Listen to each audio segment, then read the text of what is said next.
오늘도 복된 날, 기쁜 날 되시길 바랍니다. 우리 사도신경으로 신앙을 고백하고 하나님 앞에 같이 예배하겠습니다.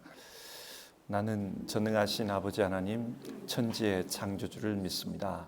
나는 그의 유일하신 아들, 우리 주 예수 그리스도를 믿습니다.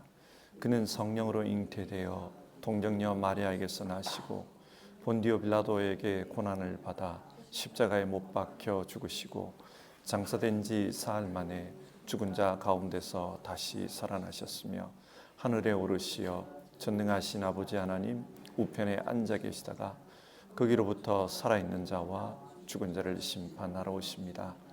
나는 성령을 믿으며 거룩한 공교회와 성도의 교제와 죄를 용서받는 것과 몸의 부활과 영생을 믿습니다. 아멘.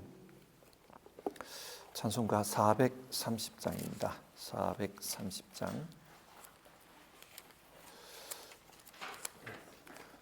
주와 같이 길 가는 것, 우리 1절과 2절 부르고요. 같이 기도하겠습니다. 430장, 옛날 찬송가는 456장입니다. 1절, 2절 부르겠습니다.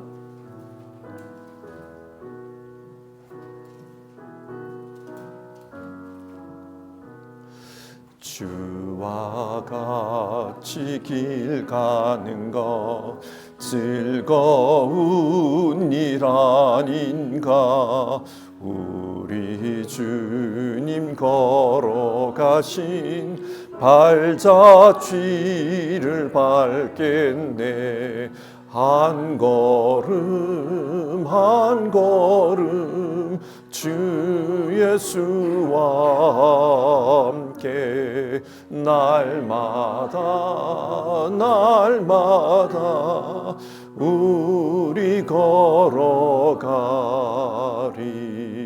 어린아이 같은 우리 미련하고 약하나 주의 손에 이끌려 생명길로 가겠네.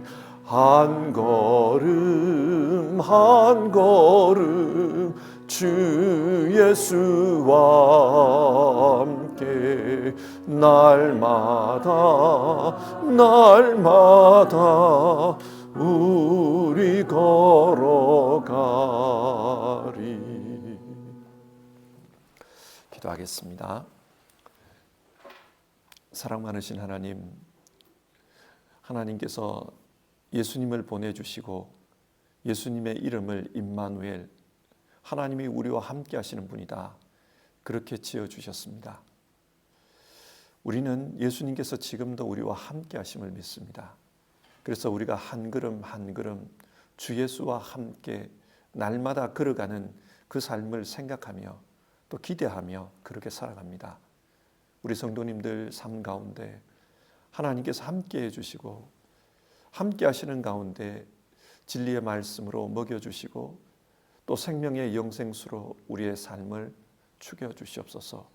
하나님, 그래서 우리가 정말로 주님 주시는 그런 은혜로 충만한 삶을 살아갈 수 있도록 도와주시옵소서. 우리 성도님들 가운데 여러 가지 어려움을 겪는 이들이 있습니다. 병원에 들어가서 건강의 문제로 있는 이들도 있고 또 치료받으면서 삶을 살아가는 이들, 가정의 문제로 하나님 앞에서 기도하고 있는 이들, 자녀 때문에 어려움을 호소하는 이들 있습니다. 하나님, 도와주시기를 간청드립니다.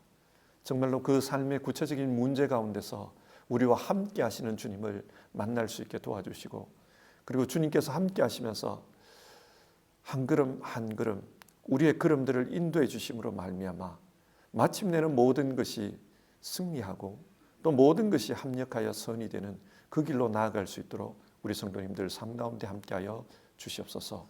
하나님, 간청드립니다. 오늘도 주님 앞에서 예배하면서 우리에게 일용할 은혜를 내려주시기를 바라는 모든 성도님들의 심령 속에 주님 찾아가 주시기를 바라고, 성령 가운데 임하셔서 그 삶을 붙잡아 주시옵소서. 역사해 주시옵소서. 주님 살아계심을 느끼는 그런 하루 될 수 있도록 도와주시옵소서. 우리가 죽은 신을 섬기는 것이 아니라 지금도 살아계셔서 우리 가운데서 역사하고 있는 주님과 함께하고 있음을 느끼는 그런 하루 되도록 도와주시옵소서. 이 모든 말씀 우리 주님 예수님의 이름으로 기도드립니다. 아멘.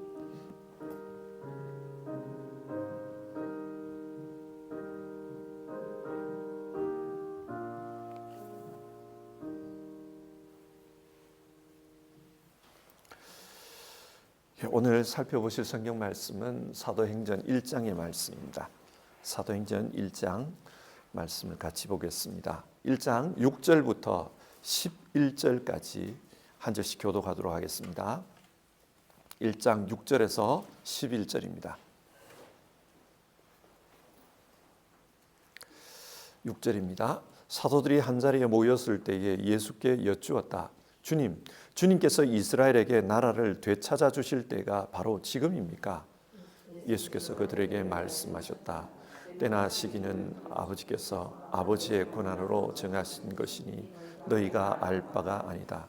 그러나 성령이 너희에게 내리시면 너희는 능력을 받고 예루살렘과 온 유대와 사마리아에서 그리고 마침내 땅 끝에까지 이르러 내 증인이 될 것이다. 이 말씀을 하신 다음에 그가 그들이 보는 앞에서 들려 올라가시니 구름에 쌓여서 보이지 않게 되었다. 예수께서 떠나 가실 때에 그들이 하늘을 쳐다보고 있는데 갑자기 흰 옷을 입은 두 사람이 그들 곁에 서서 갈릴리 사람들아 어찌하여 하늘을 쳐다보면서 서 있느냐? 너희를 떠나서 하늘로 올라가신 이 예수는 하늘로 올라가시는 것을 너희가 본 그대로 오실 것이다 하고 말하였다. 아멘. 오늘부터 사도행전 말씀을 읽게 됩니다. 사도행전은 누가복음에서 이어지는 말씀입니다. 누가복음이 제1부였다면 사도행전은 제2부에 해당됩니다. 두 성경은 하나의 말씀으로 볼 수가 있습니다. 여러분, 누가복음이 어떤 내용이었습니까?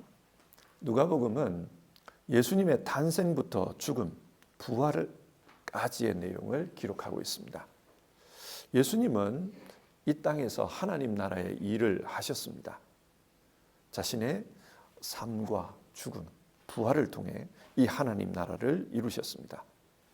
더불어서 예수님은 제자들을 가르치는 일을 하셨습니다. 그래서 누가복음에는 이 제자들을 가르치는 내용이 참 많이 나오는데요. 앞으로 제자들이 예수님이 승천하신 다음에 하나님 나라를 위해서 무엇을 해야 할지, 어떻게 해야 할지 그것을 미리 준비시킨 것입니다.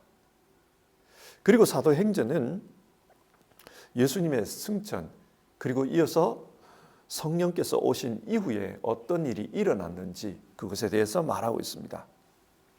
마치 우리가 이어 달리기를 하듯이 예수님과 성령께서는 이어 달리기를 하는 것 같습니다.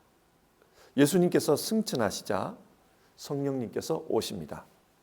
사도행전 16장은 이 성령을 일컬어서 예수의 영이라고 합니다.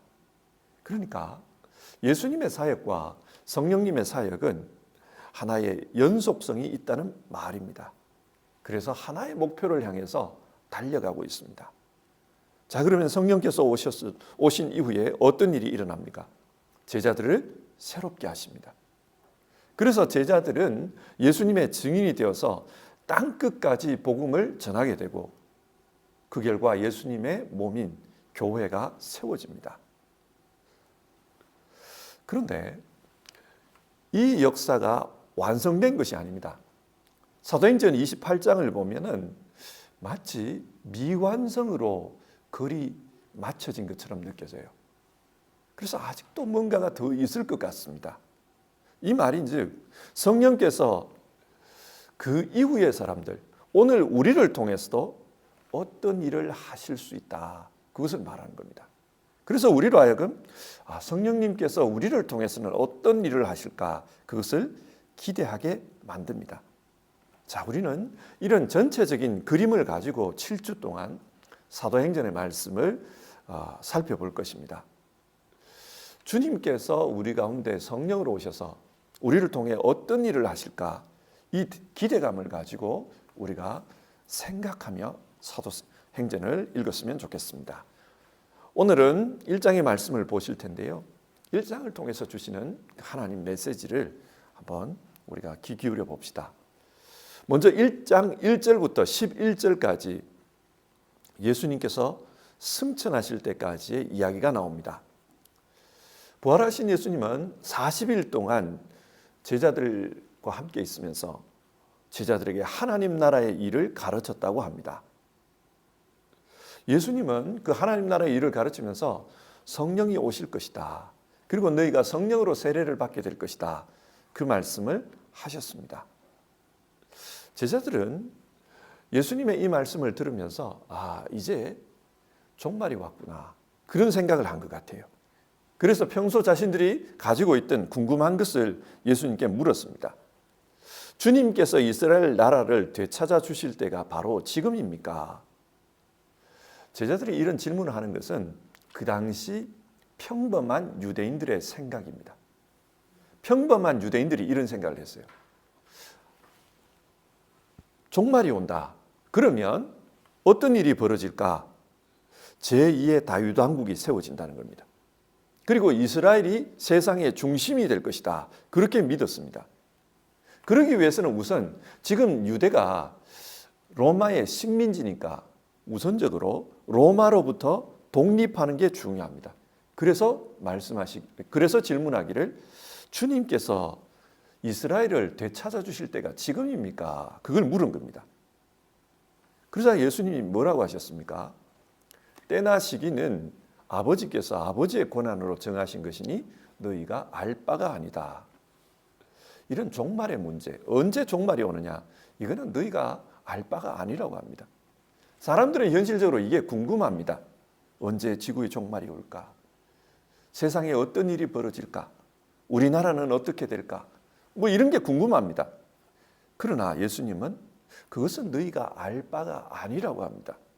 그러면서 하시는 말씀이 8절. 그러나 성령이 너희에게 내리시면 너희는 능력을 받고 예루살렘과 온 유대와 사마리아에서 마침내 땅끝에까지 이르러 내 증인이 될 것이다.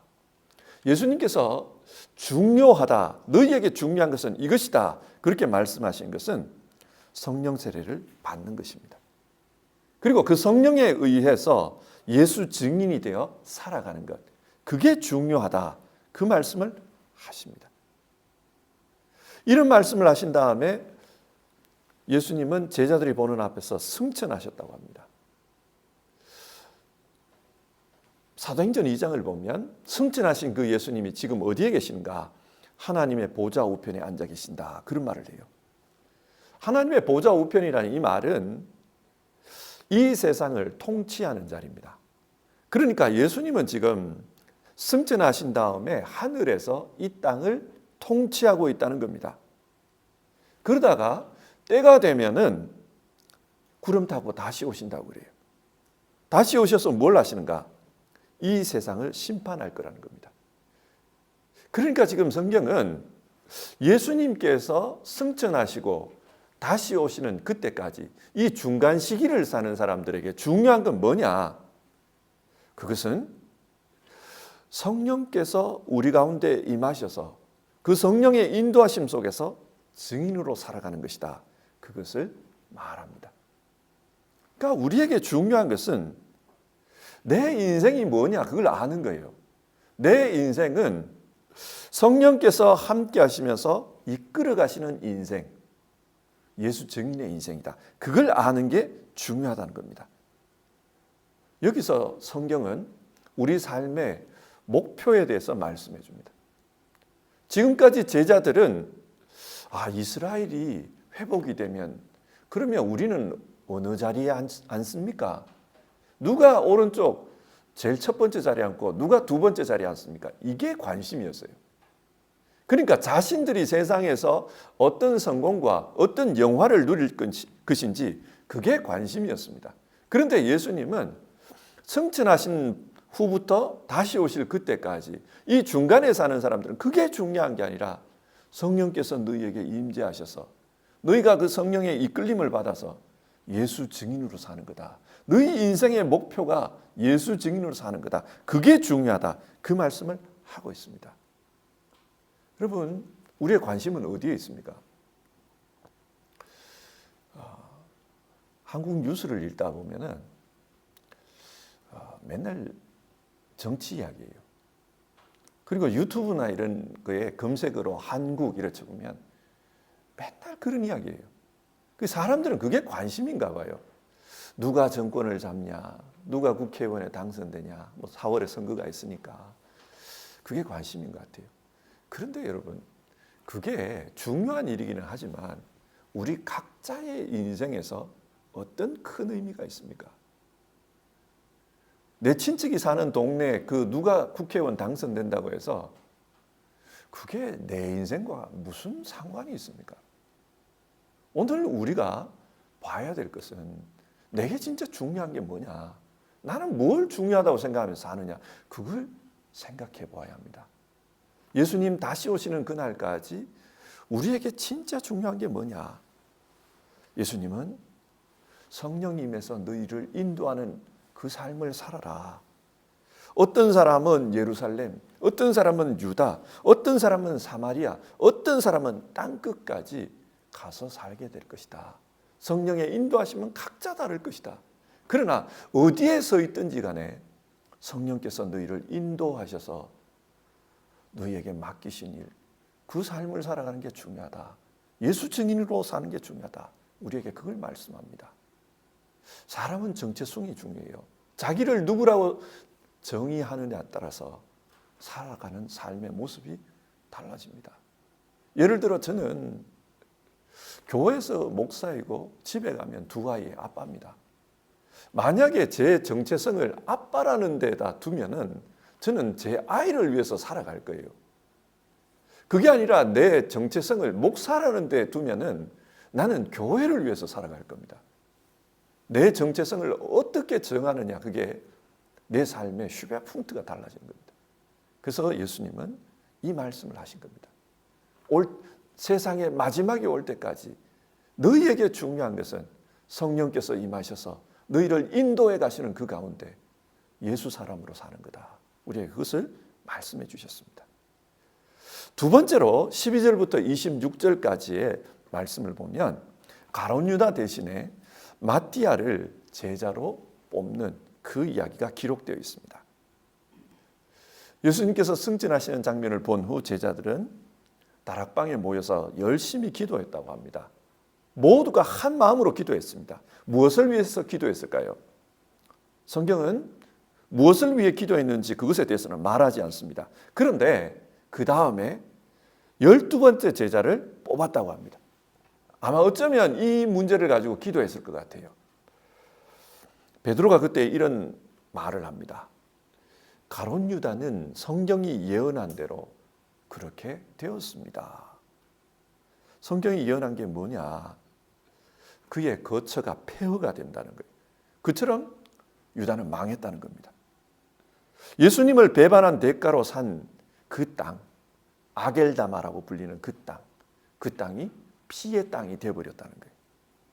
그리고 자기에게 주어진 직분을 지키지를 못해가지고 다른 사람이 그 직분을 차지할 거라고 다윗이 그런 예언을 했는데 실제로 그렇게 될 것 같다. 그래서 우리는 이제 조건에 맞는 사람 중에 하나를 제비로 뽑아 가룟 유다를 대신하게 하자. 그런 말을 합니다. 그러면 12사도가 될 수 있는 조건이 뭐냐? 성경은 예수님께서 세례를 받고 승천하실 때까지, 그러니까 예수님의 공생애를 늘 함께 했던 사람이어야 한다. 그 이야기를 합니다. 제가 주일날도 말씀드렸지만은 사도들에게 주어진 특별한 역할이 있었는데요. 그건 뭐냐면은 성경을 기록하는 것과 교회를 세우는 거였습니다. 성경은 상상력을 가지고 쓴 게 아닙니다. 보고 들은 것, 혹은 보고 들은 것을 제자들이 글을 몰랐을 수도 있잖아요. 그래서 그걸 글을 아는 제자들에게 말해주면 그 제자들이 적은 겁니다.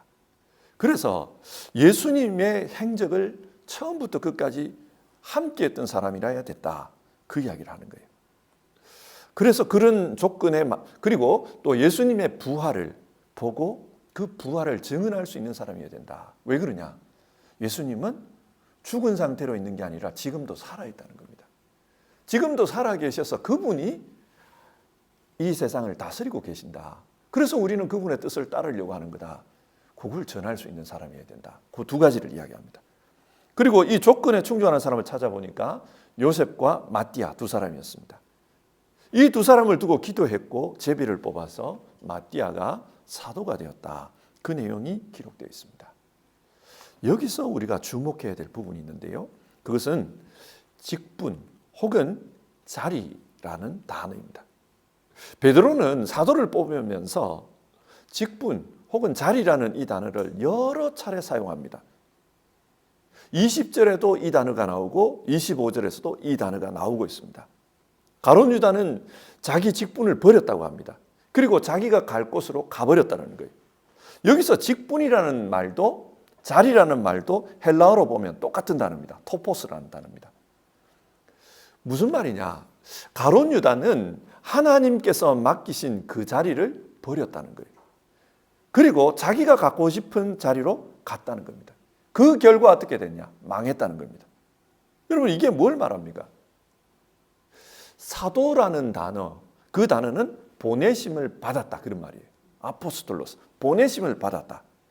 그러니까 예수님은 자기 제자들을 일정한 장소로 보내셨습니다. 제자들이 가고 싶어서 간 게 아니라 주님께서 보내셨습니다. 그런데 보내실 때 결과론적으로 보니까 어떤 사람은 좀 쉬운 대로 보내심을 받았어요. 예를 들어서 성령이 임하거든 너희가 권능을 받고 예루살렘과 온 유대와 사마리아와 땅끝까지 가라고 했습니다. 어떤 사람은 예루살렘에 있다가 유대 땅으로 갔습니다. 유대 땅은 말이 통하는 곳이고 관습이 통하는 곳입니다. 그리고 공감대가 많은 곳이에요. 그런 곳에서 복음 전하는 건 쉽습니다. 상대적으로 쉬워요. 그런데 어떤 사람은 사마리아로 보냄을 받았습니다. 사마리아는 이 유대인들을 적대시합니다. 원수처럼 생각해요. 쉽지가 않습니다. 살벌한 분위기에서 복음을 전해야 됩니다. 땅끝으로 간 사람은 어떻습니까? 아예 이방인입니다. 더 어렵습니다.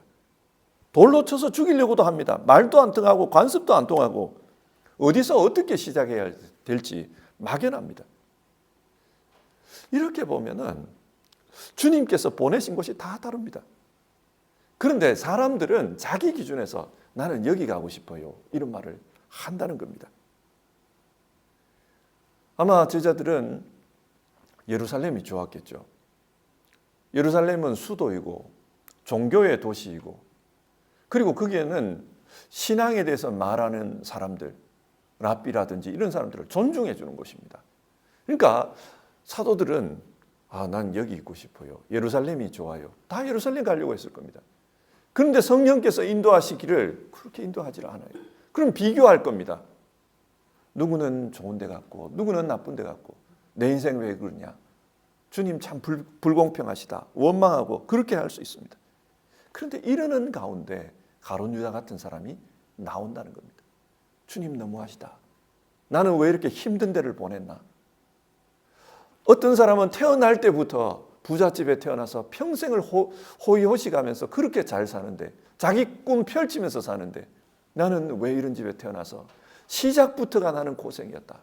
그리고 이 나이 때까지 나는 계속 고생하면서 산다. 왜 하나님 나 인대는 이런 곳으로 보내셨나. 원망할 수 있습니다. 그런데 그런 원망이 가룟 유다의 마음을 가질 수 있다는 겁니다. 주님 너무하십니다. 이럴 수가 있습니까? 그러면서 자기 자리를 버리고 난 이제 더 이상 이렇게 안 살랍니다. 내가 가고 싶은 데 가겠습니다. 그래서 자리를 떠난다는 거예요. 근데 여러분 내가 볼 때 다른 사람의 자리가 편해 보이지 꼭 그런 게 아니에요. 생각해 보십시오. 순교가 일어난 곳은 어디입니까? 예루살렘이에요. 제일 먼저 거기서 순교가 일어나요. 남들은 볼 때 그 자리가 좋아 보이지만은 실제적으로 사람을 죽이는 데는 예루살렘이었습니다. 저 같은 이민 목회하는 이런 사람들은 와 한국에서 목회하는 사람들 좋겠다. 부러워할 거예요. 근데 한국에서 목회하시는 분들 이야기 들어보면 처참해요. 한국이 경쟁사회다 보니까 얼마나 그 힘든지, 사람들의 그 성품들이 얼마나 거칠어졌는지. 그러다 보면은 교회에서 이게 일하는 게 너무 힘들다는 거예요. 너무 사람들이 거칠다는 거예요. 그래서 이런 이민교회에 있는 사람들은 한국에서 일하면 좋겠다 그러고 있고, 한국에서 일하는 사람들은 야, 이민교회에서 살기 좋은 선진국에 가서 그렇게 목회하면 좋겠다, 서로 그러고 있는 거예요. 오늘 성경이 말하는 것은 성령께서 인도하신 자리, 주님께서 보내신 그 자리를 잘 지키고 그 자리에서 충성하는 게 중요하다. 우리에게 그걸 말합니다. 그게 실패하면은 우리가 가룟 유다가 될 수 있어요. 그래서 주님께서 내게 보내신 그 자리에서 지키면서, 그 자리를 지키면서, 내가 이 자리에서 예수 증인으로 사는 게 중요하다, 그 생각을 하라는 겁니다. 자, 오늘 말씀을 정리하겠습니다. 오늘 성경은 사도행전의 이야기를 시작하면서 이 사도행전은 우리를 통해서 성령께서 땅 끝까지 가서 복음을 전하신다, 그걸 말해요. 그리고 사도행전 28장이 열려 있는 것처럼 오늘 우리에게도 열려 있다. 그러면 나는 어떻게 살 것인가? 제일 먼저 말하는 게 이겁니다. 정체성을 분명히 해라. 당신이 누군지 정체성을 분명히 해라. 오늘 예수님께서는 제자들에게 너희는 다른 것보다 예수 증인이라는 것, 주님 보내신 자리에서 예수 증인으로 사는 것, 그게 네 정체성이라는 것을 기억해라, 그걸 말합니다. 성도 여러분, 우리가 무엇을 하든지 어떤 모습으로 살든지 나는 예수 사람이다, 그걸 꼭 기억하십시오. 그 정체성을 붙들고 살면 우리는 예수 중심으로 살 겁니다. 믿음으로 살 겁니다. 그게 중요합니다. 두 번째로 오늘 성경이 말씀하는 것은 내게 보내신 자리는 주님께서 보내셨다는 겁니다.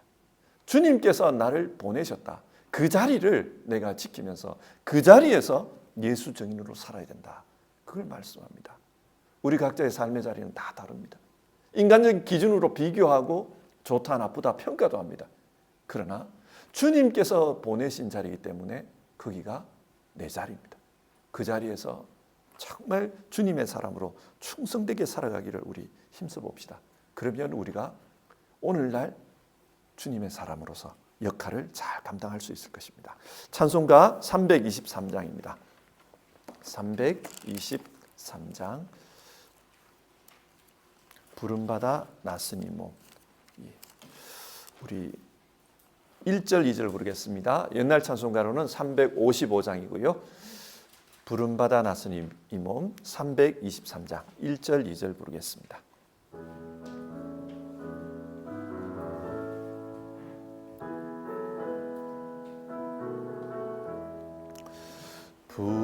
부름받아 나서니 몸 어디든지 가오리다. 괴로우나 즐거우나 주만 따라가오리니 어느 누가 막으리까. 죽음인들 막으리까. 어느 누가 막으리까. 죽음인들 막으리까. 아골골짝 빈들에도 복음 들고 가오리다. 소돔 같은 거리에도 사랑 안고 찾아가서 종의 몸에 지닌 것도 아낌없이 드리리다. 종의 몸에 지닌 것도 아낌없이 드리리다. 아멘. 자, 우리 오늘 성경 말씀 가지고 같이 기도하겠습니다. 예수님께서는 승천하시며 다시 오실 때까지 우리가 어떻게 살아야 하는지를 성경을 통해 오늘 말씀해 주십니다. 우리는 예수님 다시 오실 그날까지 예수 증인이라는 자기 정체성을 가지고 살아야 됩니다. 나는 예수 사람이구나. 그 생각을 가지고 살아야 됩니다. 두 번째는 예수님께서 내 인생을 인도하고 계시고 나를 어디론가 보낸다는 사실입니다. 그래서 내게 보내진 그 자리에서 내가 예수 증인으로 사는 게 중요하다. 그겁니다. 오늘 성경을 보면은 제자들이 그 자리의 문제를 두고 제일 먼저 한 것은 기도입니다. 가룟 유다를 대신하는 그 자리를 채우기 위해서 제일 먼저 기도를 했습니다. 자, 우리도 우리 자리를 위해서 기도를 합시다. 여러분의 가정이 여러분의 자리일 수 있고 교회에서나 또 사회에서 여러분께 맡겨진 그 자리들이 있을 겁니다. 그곳을 위해서 여러분 기도하십시오. 그게 중요합니다. 주님, 이곳에서 내가 성령께서 인도하시는 대로 살아갈 수 있게 도와주시옵소서. 성령님께서 나로 하여금 강권하셔서 인도해 가실 때 충성되게 그 자리를 잘 감당할 수 있도록 도와주시옵소서. 우리 그 문제를 가지고 같이 기도합시다.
하나님, 오늘 말씀을 통해서 주님께서 다시 오시는 그날까지 우리 믿는 자들이 어떻게 살아야 되는지 그것을 우리가 살펴보았습니다. 성경은 우리에게 우리가 누구인지를 알라고 말씀합니다. 우리는 예수 사람입니다. 이 세상에 우리를 규정하는 여러 가지 단어들이 있습니다. 대한민국 사람, 또 베를린에 사는 사람, 재외동포, 여러 가지 그런 명사들이 우리를 규정을 하지만 우리는 우리 스스로를 예수 사람으로 정의 내리기를 원합니다. 그리고 이 땅에서 살면서 예수 사람으로 예수님 따르며 그렇게 살아가는 우리 되게 하여 주시옵소서. 주님, 우리 예수 사람들에게 성령께서 임하셔서 성령께서 강권하셔서 그 길을 인도하고 있는 줄 압니다. 그래서 주님께서 보내신 그 자리에서 살아가도록 하시는 줄 압니다. 주님, 우리가 그 자리에서 예수 증인의 자리 역할을 잘 감당할 수 있게 도와주시옵소서. 각자의 가정에서 또 교회에서 또 우리가 세상에서 사는 자리에서 주님께서 보내신 자리를 우리가 인식하고 그 자리에서 예수 증인의 역할을 잘 감당하게 하옵소서. 이를 위해서 우리가 기도하기를 원합니다. 하나님 아버지, 그 자리를 채우기 위해서 기도했던 예수님의 제자들처럼 우리도 기도함으로써 그 자리에서의 역할을 잘 감당할 수 있도록 도와주시옵소서. 사무엘이 나는 기도하기를 쉬는 그런 죄를 범치 않겠습니다 말했던 것처럼 우리도 우리 사명의 자리에서 기도하기를 쉬지 않기를 원하오니 주님, 우리 각자에게 기도의 은총을 더하여 주시옵소서. 오늘 하루도 주님, 각자의 삶의 자리에서 예수 사람으로 살기 위해서 정말로 하나님 앞에 기도하고 하루를 시작하는 모든 성도님들 기억해 주시옵소서. 인간적으로 비교하면 좋은 자리, 나쁜 자리가 있지만 비교할 수 없이 주님께서 보내신 자리이기 때문에 그 자리가 내 자리고 그 자리가 소중한 자리오니 그 자리에서 정말 주님 사랑하며 정말 그 자리에서의 내 일을 잘 감당할 수 있도록 우리 각자 가운데 성령으로 충만케 하여 주시옵소서. 성령 충만한 삶을 살도록 도와주시옵소서. 주님 함께해 주시기를 간청드립니다. 예수님의 이름으로 기도드립니다. 아멘. 주기도문 하겠습니다. 하늘에 계신 우리 아버지, 아버지의 이름을 거룩하게 하시며 아버지의 나라가 오게 하시며 아버지의 뜻이 하늘에서와 같이 땅에서도 이루어지게 하소서. 오늘 우리에게 일용할 양식을 주시고 우리가 우리에게 잘못한 사람을 용서하여 준 것 같이 우리 죄를 용서하여 주시고 우리를 시험에 빠지지 않게 하시고 악에서 구하소서. 나라와 권능과 영광이 영원히 아버지의 것입니다. 아멘.